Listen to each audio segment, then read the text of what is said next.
In the heart of the eastern region of Ghana sat Adusei Senior High School ASHS, a boarding school known for two things: academic excellence and unforgettable drama. Anyone who entered its tall blue gates quickly learned that ASHS was not just a school.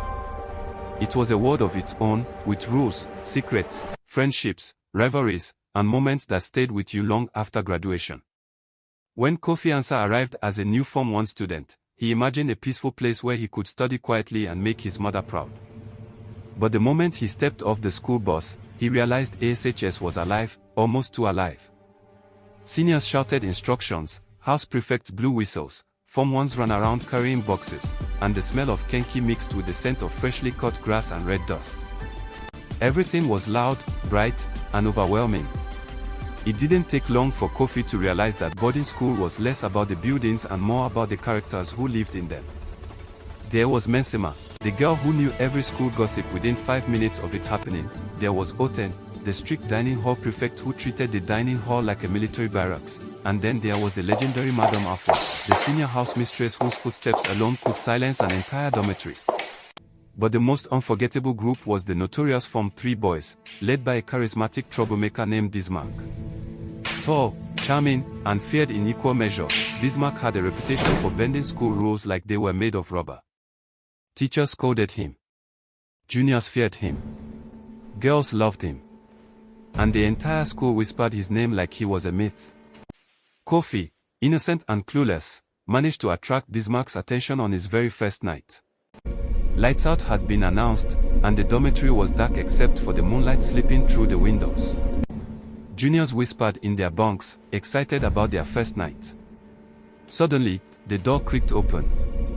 Bismarck and his crew walked in with slow, dramatic footsteps. Freshers, Bismarck said, "Welcome to Adusei SHS.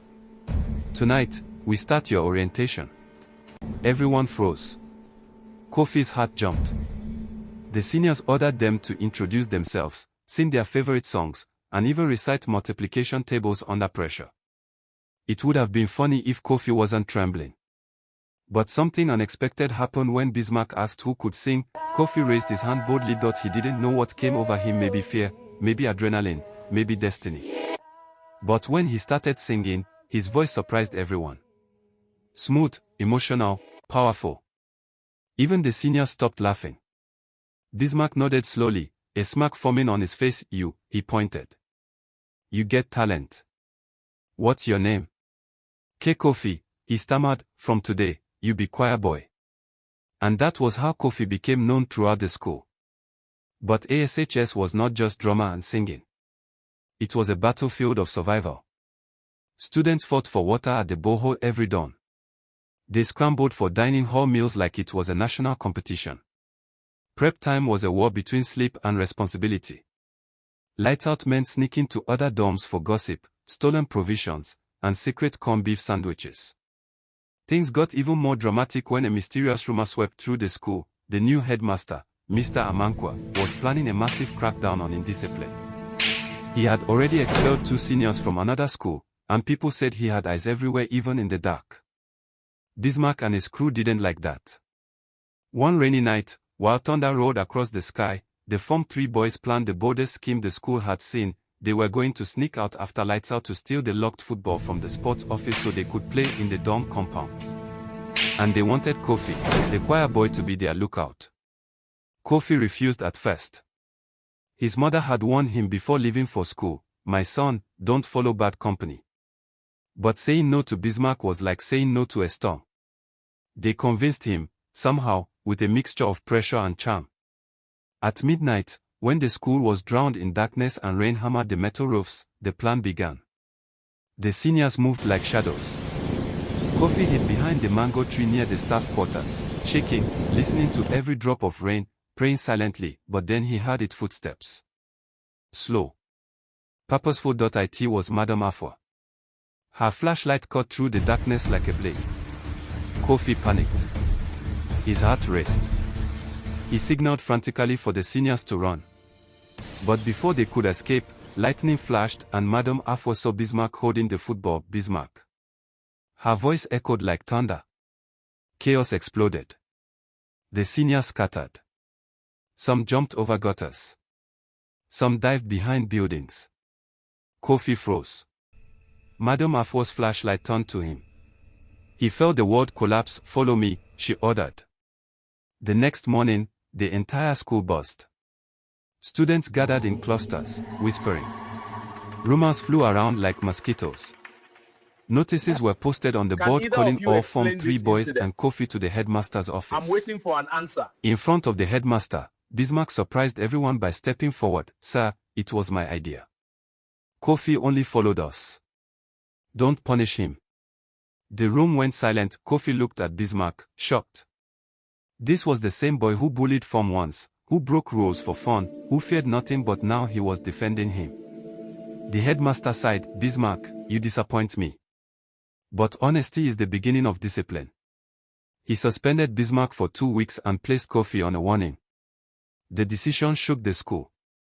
Students debated the fairness, others praised the headmaster, and some wondered if this was the end of the Form 3 boys, but strangely, that moment marked the beginning of an unexpected friendship.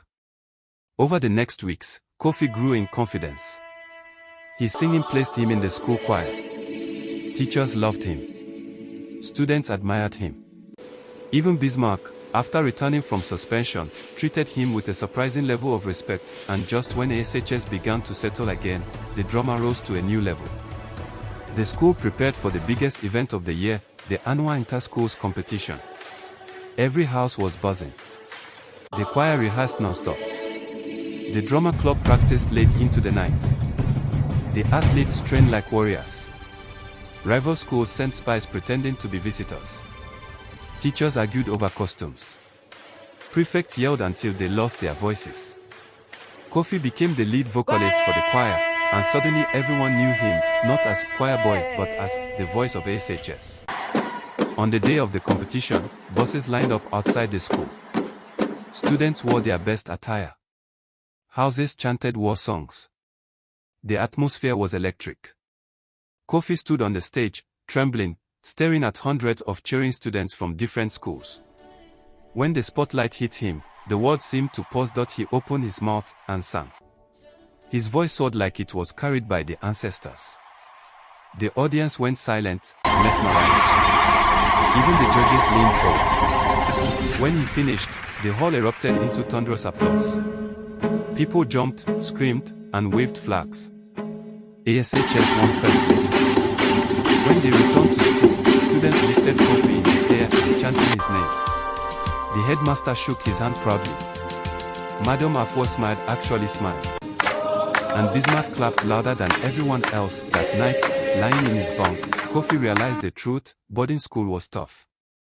It was chaotic, unpredictable, dramatic. But it was also magical. It built character. It created memories. It forged friendships that lasted a lifetime.